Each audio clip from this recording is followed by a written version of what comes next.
Hello friends, welcome to my channel Andhra foods to అప్పు cookings. ఈరోజు video వచ్చేసి మీకు కొన్ని యూస్ఫుల్ టిప్స్ చెప్తున్నానండి. ఈ టిప్స్ ప్రతి ఒక్కరికి యూజ్ అవుతాయి. వీడియోని స్కిప్ చేయకుండా చివరి వరకు చూడండి.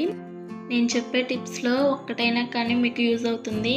నాకు తెలిసి ఆడవాళ్ళు ప్రతి ఒక్కరికి నేను చెప్పే టిప్స్ అన్నీ యూజ్ అవుతాయి.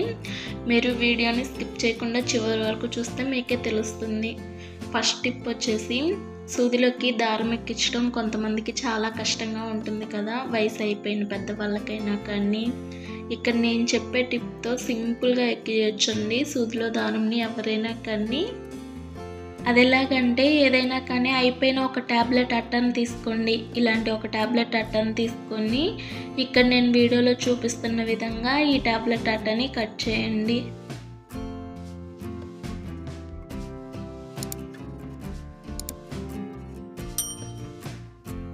చూడండి, ఇలా కట్ చేసిన తర్వాత ఈ ట్యాబ్లెట్ అట్టని ఇలా కోన్ షేప్లో కట్ చేయండి.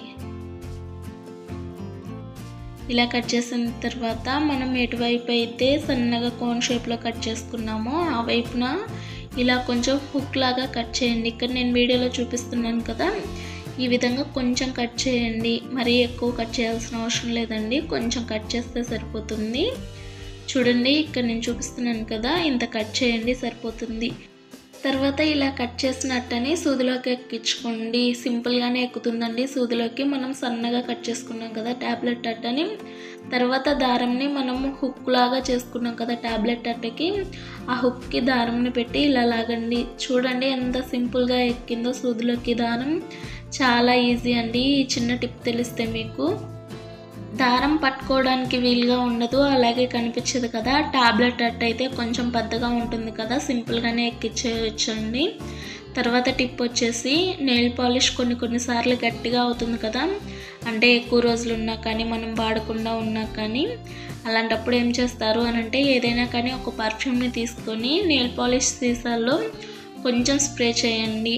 ఏదైనా కానీ ఒక పర్ఫ్యూమ్ని తీసుకోండి. చూడండి, ఈ విధంగా కొంచెం నెయిల్ పాలిష్ సీసాలో స్ప్రే చేసి నెయిల్ పాలిష్ సీసా క్యాప్ పెట్టేసి ఒక 5 సెకండ్స్ కొంచెం షేక్ చేయండి. చూడండి, ఇలా ఒక 5 సెకండ్స్ పాటు షేక్ చేయండి. తర్వాత ఈ గట్టిగా ఉన్న నెయిల్ పాలిష్ అంతా లిక్విడ్ రూపంగా అవుతుంది. ఇక్కడ నేను నెయిల్స్కి వేసుకొని కూడా మీకు చూపిస్తాను. చూడండి ఎలా ఉంది అనేది. ఈ నెయిల్ పాలిష్ వచ్చేసి ఒక 3 months క్రితం అండి, కొంచెం గట్టిగా అయింది. ఎలాగో నేను వీడియో చేస్తున్నాను కదా, ఈ టిప్ మీకు యూజ్ అవుతుందేమో అని షేర్ చేస్తున్నాను. నెయిల్ పాలిష్ ఫ్రిడ్జ్లో పెట్టాము అని అంటే గట్టిగా అవ్వదు, కానీ అందరి దగ్గర ఫ్రిడ్జ్ ఉండదు కదా. చూడండి ఎంత షైనీగా కనిపిస్తుందో. ఈ టిప్ మీకు యూజ్ అవుతుంది అనుకుంటున్నాను. తర్వాత టిప్ వచ్చేసి నెయిల్ పాలిష్ వెంటనే ఆరిపోదు కదా, అంటే మనం ఏదైనా అర్జెంటుగా ఫంక్షన్స్కి వెళ్ళాలన్నా కానీ ఎక్కడికన్నా బయటకు వెళ్ళాలన్నా కానీ అలాంటప్పుడు ఏం చేస్తారు అంటే నెయిల్ పాలిష్ వేసుకున్న తర్వాత ఇలా చేయిని ఒక 5 సెకండ్స్ పాటు చల్లటి నీళ్ళల్లో పెట్టండి.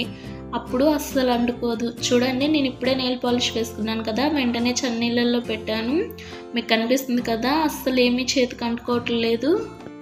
ఒకవేళ చేతికి ఏమైనా అంటుకుంది అని అంటే మీకు ఇప్పుడే తెలుస్తుంది కదా. చూడండి, నెయిల్ పాలిష్ అసలు ఎక్కడా పోలేదు. తర్వాత టిప్ వచ్చేసి ఇంట్లో ఏమున్నా లేకున్నా కానీ రైస్ ఎక్కువగానే ఉంటాయి కదా, అంటే నెలకి సరిపోయే అన్నీ ఉంటాయి కదా. అలాంటప్పుడు మనకి రైస్కి కొన్నిసార్లు పురుగు పడుతూ ఉంటాయి. అలా పురుగు పట్టకుండా ఉండాలి అని అంటే ఒక టిష్యూ తీసుకొని అందులోకి కొంచెం పసుపు, కొన్ని మిరియాలను వేసుకొని ఒక పొట్లంలాగా కట్టి రైస్లో పెట్టారు అని అంటే రైస్ 2-3 నెలలు ఉన్నా కానీ పురుగు పట్టవు. మీ దగ్గర ఒకవేళ టిష్యూ లేకుంటే న్యూస్ పేపర్లో అయినా కానీ ఇలా కొంచెం పసుపు మిరియాలను వేసుకొని పొట్లం కట్టి రైస్లో పెట్టండి. ఇలా రైస్లో కనుక పెట్టారు అని అంటే ఈ రైస్ 2-3 నెలలు అయినా కానీ పురుగు అసలు పట్టనే పట్టవు. అంటే ఈ రైస్ 2-3 నెలలు వస్తాయని కాదు, మీకు నార్మల్గా చెప్తున్నాను.